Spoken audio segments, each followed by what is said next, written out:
By now, you've probably heard my magic wand story. It's a brand that's been part of my personal journey for more than 20 years. But no matter how many times I sing Magic Wand's praises, I'll never be able to fully capture the story of this incredible brand.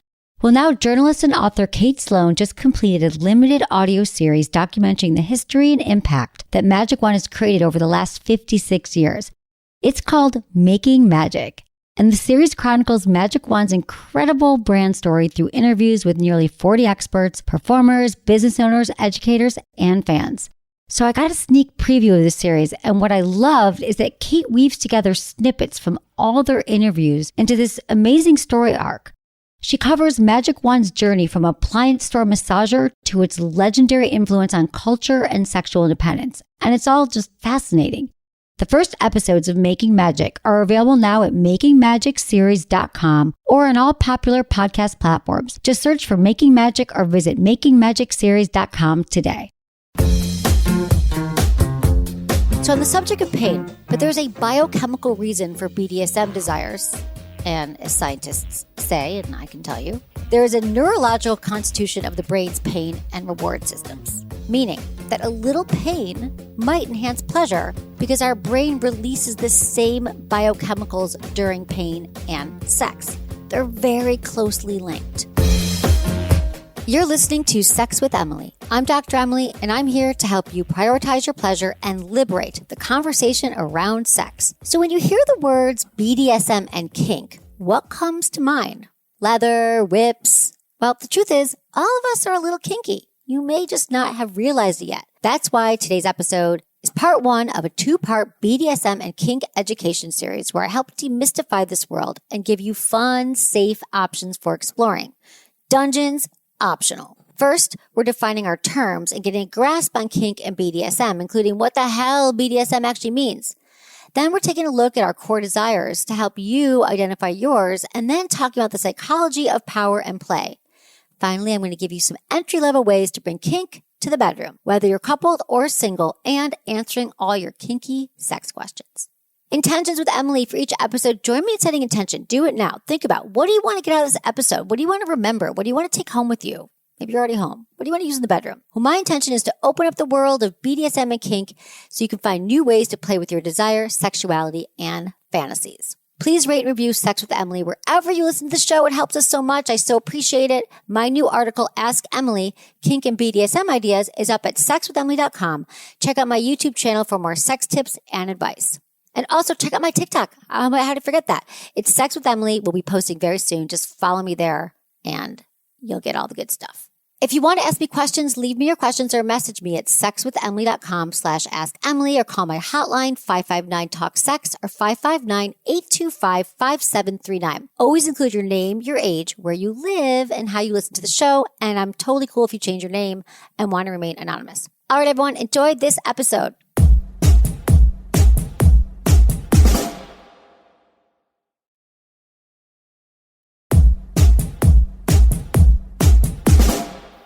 So for part one of our two-part BDSM and kink series, I want to explain what it is, define it for you, break it down. Then I'm going to talk about the psychological underpinnings of BDSM and kink, especially how they inform power. It's all about power exchange. And finally, I'm going to give you some entry-level ways to start exploring, whether you're single or partnered. So the first thing is, what is BDSM and kink? Unconventional sex has been around since the dawn of time, because the definition of conventional sex itself is always changing. So if you look up kink sex in the dictionary, it would say something like anything that's not conventional sex. So take a moment, go ahead, close your eyes, picture. When you think of conventional sex, what do you think of? You got it? So for many people, what I would think of is, it's kind of what we see in the movies, or, couple makes out, they fall into the bed, they have, an orgasm, there's missionary position, orgasms together, and they roll over and fall asleep. And it's like very kind of basic sex. Maybe there's some doggy style thrown in there. Now, any sexual behavior that is not what I just described, and usually it's a heterosexual couple, if we go back into what you might have seen, there's not a lot of variety. Now, any sexual behavior that is not this picture is technically kinky. So maybe you're a little kinkier than you think. I love doing this exercise with people because even if you're new to this world, you're probably kinkier than you realize. So let's talk now about BDSM. The literal definition of BDSM is bondage and discipline, domination and submission, and sadism and masochism. But colloquially, when people refer to BDSM, what they're typically talking about is defined power roles, where someone is dominant and someone else is submissive. It can involve bondage, it can involve masochism or pain, but at its core, BDSM is a consensual power imbalance where someone is in control and someone else has relinquished control. Okay, so now you get kink and BDSM as working concepts, right? Power exchange, someone's in control, someone's not in control, and also conventional sex is pretty limited. What I want to talk to you about now is the psychology of arousal and why each of us have a core desire or feeling we want to experience during sex. Okay, so what is a core desire? So several years ago, I did a somatic therapy training with sex educators Celeste and Danielle, who you might have heard on the show before, and we talked about core desires, and we're going to put the link to their episode in the show notes. So they have a book on this topic, which I've bought for so many people. I think it's a fabulous book. I bought it for friends going through things in their relationship, and it's called Coming Together. It's designed to help you understand why you have sex, aside from an orgasm, aside from pleasure. And the truth is, everyone has particular feelings they're chasing during sex. Whether it's a feeling of being adored, a feeling of being in control, or even feelings that might surprise you, like being humiliated. But where do these core desires come from? Well, they're erotic needs shaped by your lived experience and primarily from when you were a child. It's a common understanding in the field of sexuality that our erotic desires are a direct attempt to soothe early childhood wounds. Everything from a lack of getting certain needs met, like attention or respect. But I want you to remember this. We all have wounds from childhood. And I wish we could think of a better term for that because I think a lot of people react to this and say, well, no, I had a perfect childhood. My parents did everything. I had everything I needed. It was perfect. I have no problems from childhood. And I just want to explain to you that it's just, we're all conditioned by our family of origin. Our parents raised us or, our siblings were around or whoever raised us. And that's all we saw in our formative years as our brain was being shaped. And so, since no one's perfect, you might have learned behaviors, patterns, and in this case, there might have been some erotic desires that got linked up to something that happened in childhood. So I don't want you to check out going, oh, this sounds like Freudian psychotherapy stuff. When I'm telling you this, until you understand your core desire, it's going to limit your sexual satisfaction. Think of it this way. You'll always be wanting something you can't quite have. There's like a sexual thirst you can't quite quench. And I want to quench this for you. So this is why, taking the time to discover it can be so rewarding, and kink and BDSM offer us real pathways to get acquainted with this deeper side of ourselves and really connect to our sexuality and our eroticism. So here's some examples of core desires. So if you fantasize about sex in public places, your core desire might be around being so desirable that your partner would have sex with you anywhere. It could also mean that your core desire is feeling naughty, like you're getting away with something. What if you get caught? If you fantasize about your partner surprising you by taking you out to a 5-course meal at your favorite fancy restaurant, well, you might have a core desire around being cared for. As they took all that trouble to plan it, it made you feel really seen and really loved and cared for. It could also mean your partner taking you out to a meal and caring for you, that you have a core desire around being known. Your partner just knew, they knew it was your favorite restaurant and how much it would delight you to go there. Okay, if you have a fantasy about finishing on someone's face, common fantasy, you might have a core desire to feel fully accepted, right? Like this person will let me do anything and they'll take my semen on their face, So that's what that's about. It could also signal core desire on being messy or dirty. Another core desire. Or you might also have a core desire around possessiveness, like this person is yours and you can do anything to them. At this point, tell me, are some of these core desires resonating with you? Or maybe you're thinking, these don't resonate at all. And you're concerned, why would anyone want to feel possessive? I don't understand. Well, if you're feeling the second way, I encourage you to soften around these core desires. Hear me out. Suspend all judgment if possible. The point of BDSM and kink is they provide us a palette to express all of our feelings in a safe context, not just the socially acceptable ones, which I would link to our idea of conventional sex. For a lot of people, BDSM and kink can be really healing in this way and really therapeutic, especially if we've been made to feel that our feelings are wrong or bad, which is really common, that we just weren't understood growing up, or someone said it's not okay to feel sad, or it's not okay to feel possessive, and all these things, but they don't go away, right? They're festering. That's what we're going to get them out now and see if we can link them to your desire, arousal, and erotic roadmap. So I'm going to give you some entry-level ideas just to start exploring, dip your toe into this world. But first, let's talk a bit about power, pain, and play, as they're going to help inform your kink or your BDSM style. So let's talk a little about the psychology of BDSM and kink. Okay, when you hear the word kink or BDSM, perhaps 50 Shades of Grey comes to mind, because that was the first best-selling book that came out in a long time that just resonated with so many people. And that's fine. But it might wrongly give you the impression that it's all about spanking paddles and dungeons and a lot of pain. And definitely those things are part of BDSM. But truly, the core of BDSM is defined power roles, which you might have seen in 50 Shades of Grey. But the power roles can be played out in different ways. So on the subject of pain, this is also something like, why would you want pain? It looks very painful to be spanked or to be whipped. But there's a biochemical reason for BDSM desires. And as scientists say, and I can tell you, there is a neurological constitution of the brain's pain and reward systems, meaning that a little pain might enhance pleasure because our brain releases the same biochemicals during pain and sex. They're very closely linked. So sometimes a little bit of pain actually gives us pleasure. And that's why this works for so many. It might work for you. We don't know. So we know that there's an intrigue around pain since it's so closely linked to pleasure center in our brain, right? We got that. But what about the power piece? Because you might be thinking, why would I ever want to be in a sexual situation where I'm powerless? That sounds awful. And I've heard a lot of people say that, like, I can't be blindfolded because then I'm powerless. I never want to be tied up because what if, I'm powerless and I have to leave the room. Now, that's not something that comes to me personally, but I hear it from many. So that would probably go back to something that happened earlier in your childhood where you did feel powerless. But hear me out. The key word here is play.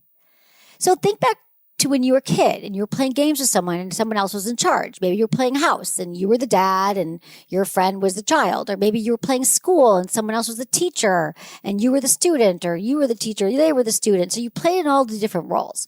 Well, BDSM, think of it this way, just picking up on the same idea where we're imagining situations in which someone has authority and power and then someone else has to follow the rules.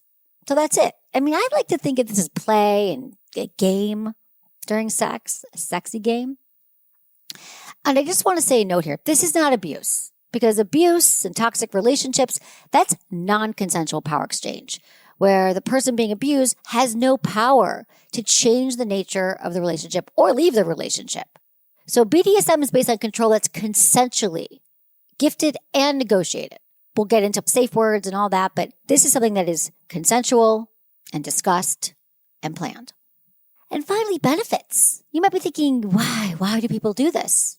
There have been quite a few studies revealing mental health and relationship benefits to BDSM. It allows us to go so much deeper in our imagination with our partners and actually play together. And play is healing. And couples that play together stay together. There's been a lot of studies on that as well. Couples who make time for fun and for date night and for things outside of the duties in the home, raising the kids and everything else, and they prioritize play and fun, they do well. The other thing that it can do is it improves trust and communication because you're using safe words. You have a clear delineation between play and the day-to-day relationship.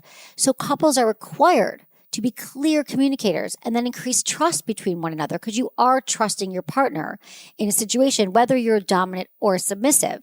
And I have found couples who do practice kinkier play become excellent communicators because they have to. And that also spills over into other areas of their life.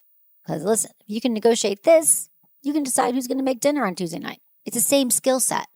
It's just learning how to communicate and be vulnerable and be honest. Also, studies have showed there's less stress when you're playing BDSM or kink. And here's why. A lot of time we're having sex and we feel anxious, we feel insecure, we feel worried. We're worried what's going to happen, how am I performing, judging ourselves, we're judging our partners, we're control, all of that. But when you get into like a BDSM, submissive, dominant relationship, there's lower levels of the stress hormone cortisol after they participate in bondage, because I just think that when you know what you're doing and there's a plan, there's less worry. So it also reduces anxiety. There's a separate study, and this was from the Society for Personality and Social Psychology in Austin, Texas. They revealed that S&M changes the brain's blood flow, sometimes contributing to an altered state of consciousness akin to a runner's high or yoga.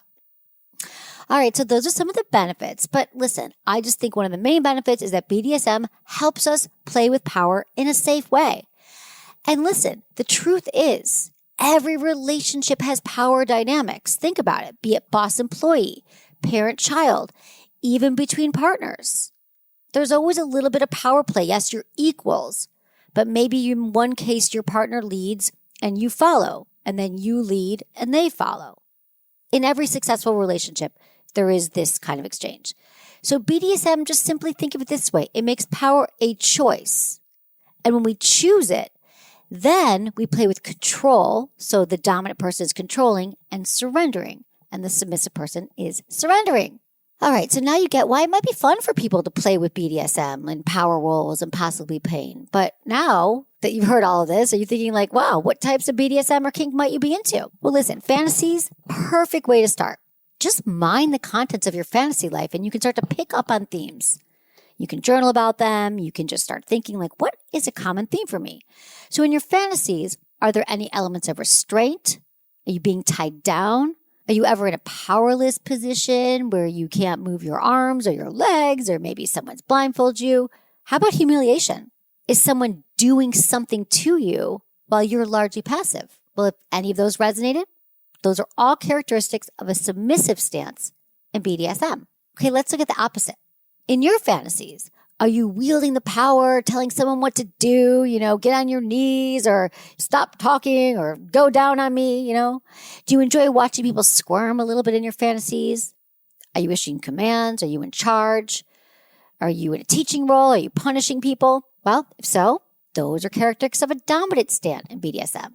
Not to worry, if you don't have any fantasies, I'll get to that shortly. I'm going to explain to you how you probably do have fantasies, but you're just not aware of them. So there are many, many flavors of kink and BDSM, and we'll talk more about this in part 2 of this series. But for now, just think of these two poles, dom and sub, as a very helpful place to begin as you start your journey. So where to start? How do you actually start playing with a partner? Okay, so up till now, I covered your core desires and why those are important to understand, the benefits. And one more benefit, I just explained the health benefits, but this can bring couples closer together and enhance intimacy in ways that other sex just doesn't do. We also talked about the psychology driving BDSM and kink experiences. So what to do? How do you start? Okay, well, of course, an easy place to start is with my yes, no, maybe list, which is one of the reasons I created it. You can find that on my website, sexwithemily.com/guides.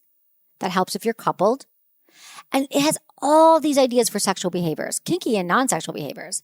And I love the yes, no, maybe list because it's a nice non-threatening way to start the dialogue with a partner. It'll have things like being tied up, anal sex, spanking, nipple play. You got it. There's about 80 things on the list.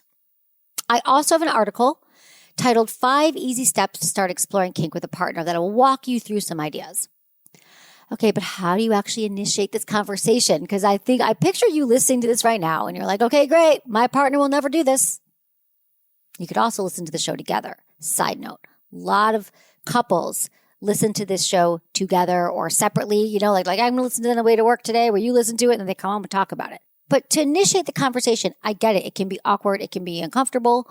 So I would definitely do my 3 T's, timing, tone, and turf. Find a good time. Find a great location. It's outside the bedroom. And your tone is light and curious. Now, if you've never talked about your sex life and you've been listening to this show, you know that I feel that this conversation isn't a one-time conversation. It's just like, hey, I realize we haven't talked a lot about our sex life and fantasies. And I think we can agree. We always want to be great lovers to each other. I'd love to know. I'd love to share some fantasies I have with you and see where it leads. Would you be open to that? Now, hopefully, as you start talking, you'll come across areas where you complement each other. Maybe one of you is interested in being tied down and the other person wants to do the tying. I think just explaining what it looks like to you and why you'd be interested in it would be a great place to start. Now, you also might not be sure about the roles. You might want to take this more general, like, hey, I just think fantasies would be really fun for us. I listened to this BDSM show. Not sure. What do you think? Let's see if it's our jam. So if you're not sure about roles yet, like who's dom, who's submissive, you could always devote one of your next sex sessions to like test driving some kinky ideas and saying, well, let's try it out. Easy way to start is a blindfold. You can use anything as a blindfold. You can use a sock. You could use a handkerchief, a scarf. Why blindfolds are so great? When you take away one sense, like sight, it heightens all of your other senses. So you really start to feel everything more all over your body. And it's exciting because you don't know what's coming next. Love some temperature play. That's incorporating ice cubes or body-safe candles, wax into foreplay, sensual massage, or oral. I just love playing with hot and cold with any sexual situation. It's a really fun thing to do, and it's kind of a surprise, especially if you have a blindfold on and then you bring in the ice and the hot and your partner doesn't know what's happening next. Then you could experiment with a tiny bit of pain. Maybe some nibbles, some spanks, some bites. You don't need props for this. You could use your hand. And the main idea here is just pick something to experiment with. Make it intentional. Think like, would you be open to spanking? And then you spank your partner.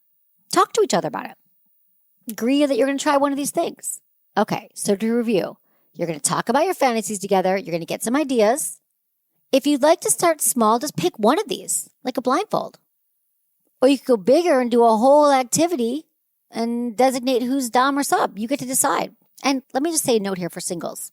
So far, this show's largely been geared towards couples, giving you ideas how to incorporate BDSM and kink into your sex life.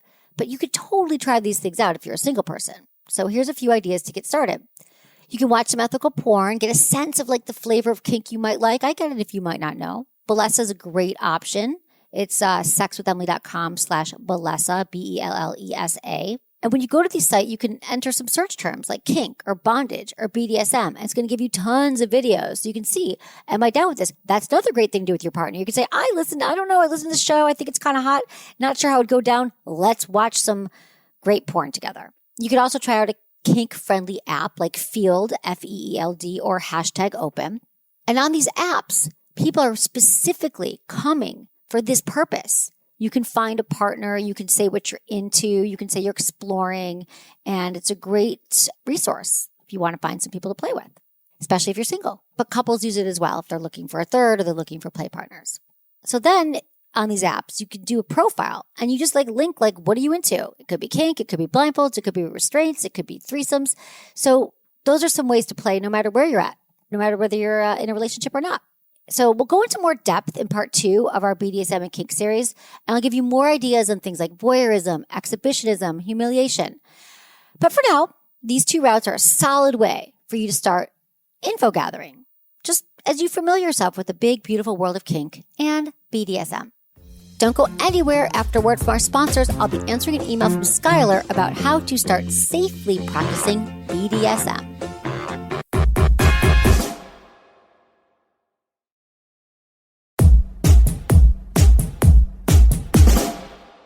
This is from George, 39, in Illinois. Hey, Dr. Emily, my wife and I have been married for almost 11 years. We have 4 kids, but prior to kids, we had what I would consider a pretty vanilla sex life. Not bad, but nothing overly exciting. Same couple sex positions, same build-up, minimal foreplay, occasional use of toys. Basically enough to keep satisfied and stay happy. But with kids and life, our sex life is severely diminished. It's common we'll go weeks or months without sexual activity of any kind. In the last year or so, I've started reading articles, listening to podcasts, watching videos, all things sex and relationships. One thing that slapped us in the face is we suck at communicating and talking about sex. When it comes to fantasies as a possible way to break up the slow times and keep the connection going, I'm not sure what to do. I have plenty of fantasies, nothing crazy, but the times I've tried to bring fantasies up, my wife is adamant that she has none, making it super awkward for me. Please help me with guidance. How do we get past this? Is it possible for someone to have 0 fantasies? I want her to enjoy sex more than I do. I love giving oral, using toys, giving massages. So how do I unlock these hidden things she has that could enhance her experience, but also allow me to share fantasies without feeling guilty? Oh, George, I'm so glad you asked this question because it's really, really common that I hear from vulva owners more than penis owners that they just don't have fantasies. And I want to give you some information here about that. First, sex researcher and friend of the show, he's been a guest on the show, Justin Lehmiller, wrote a great book about fantasies called Tell Me What You Want. And he interviewed 4,000 people about their fantasies. And what he found is, once he defined fantasies, 97% of people reported having sexual fantasies, and only 2 to 3% have no fantasies. So who are these people? Well, some might have something known as aphantasia, which involves an inability to voluntarily conjure up mental images.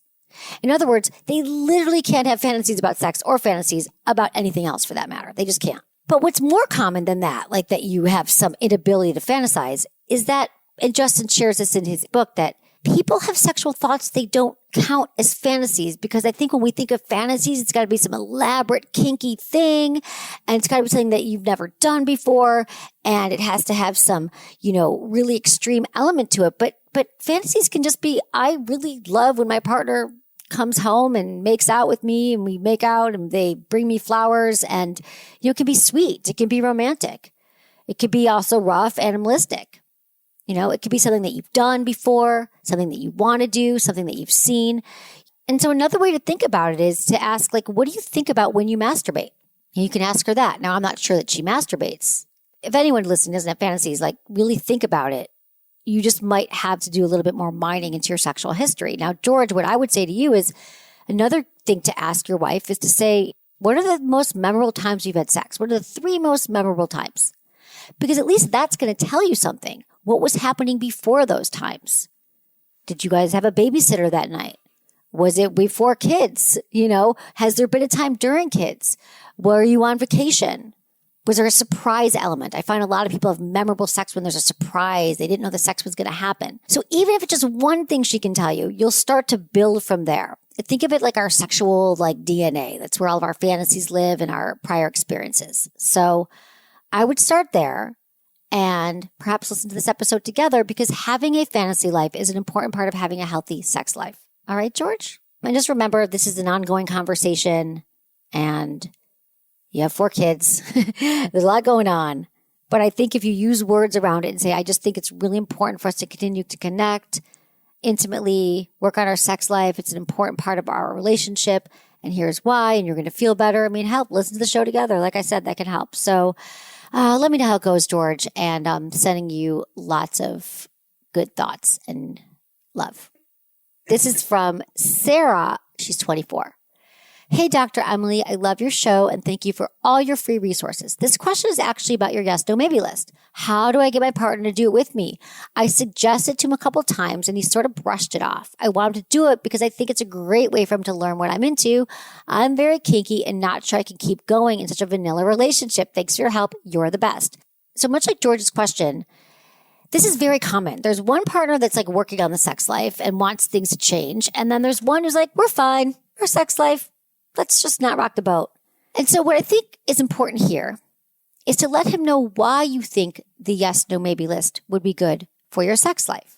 Paint a picture for him of what it might look like to engage in some play together, why it's important to you. Explain your core feelings, your desires, how hot it gets you to think about these fantasies happening. And maybe he can start to share his own. And also, I want to say this, that oftentimes the reason why our partners don't want to talk about it is because it's intimidating. It's a great unknown. All of a sudden, you're saying, I want to do this list and be kinky. And all they think is, who knows, maybe some extreme porn he saw and it was super kinky and it wasn't hot for him. People have all these ideas about what it is, so they automatically say no, right? And so I think if you can really walk him through, maybe show him some porn or give him some details about it, he might be more willing to check out the list. Because again, our partners tend to feel inadequate when we have sex conversations with them. They're not enough. He's not good at sex. You're going to leave him for some kinky thing. So I think just the more words you can put around it, rather than just saying, let's do the yes, no, maybe, why won't you? You got to explain why it's going to be great for not only for you, Sarah, but also for your relationship with him. Okay? Thanks for your question.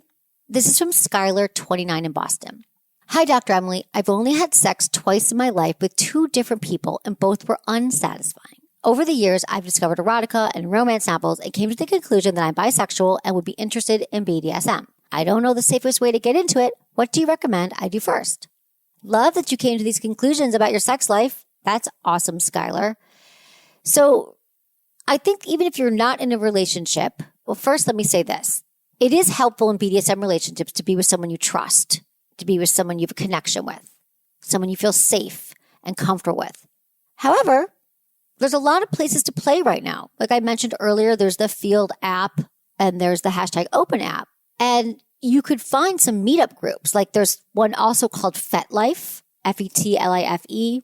And I'm sure in Boston, there's some groups of people where you could maybe take some classes, some spanking classes or some shibari classes about being tied up. And you could start to kind of get into the community and see if you connect with anyone, meet anyone, or just learn some new skills to see if it's something that you're really interested in. I think it's great you've already kind of decided this through erotica or watching porn, but I would start to play with it now and see if you actually really like it. If you're on dating apps or you're meeting someone, you can also play BDSM games. We also have a great article on our site, 5 BDSM games to spice up your sex life tonight. So check that out. We also have a BDSM article, A Beginner's Guide to Kink, at sexwithemily.com. All right, Skylar, I'm going to send you on your way now and have some fun. Be safe.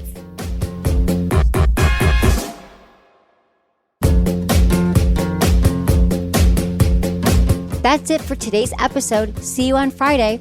Thanks for listening to Sex with Emily. Be sure to like, subscribe, and give us a review wherever you listen to the podcast and share this with a friend or partner. You can find me on YouTube, Instagram, Facebook, and Twitter at Sex with Emily. Oh, I've been told I give really good email. So sign up at sexwithemily.com. And while you're there, check out my free guides and articles for more ways to prioritize your pleasure. If you'd like to ask me about your sex life, dating, or relationships, call my hotline, 559-TALK-SEX. That's 559-825-5739. Or go to sexwithemily.com/askemily. Special thanks to Acast for powering the Sex with Emily podcast. Was it good for you? Email me, feedback@sexwithemily.com.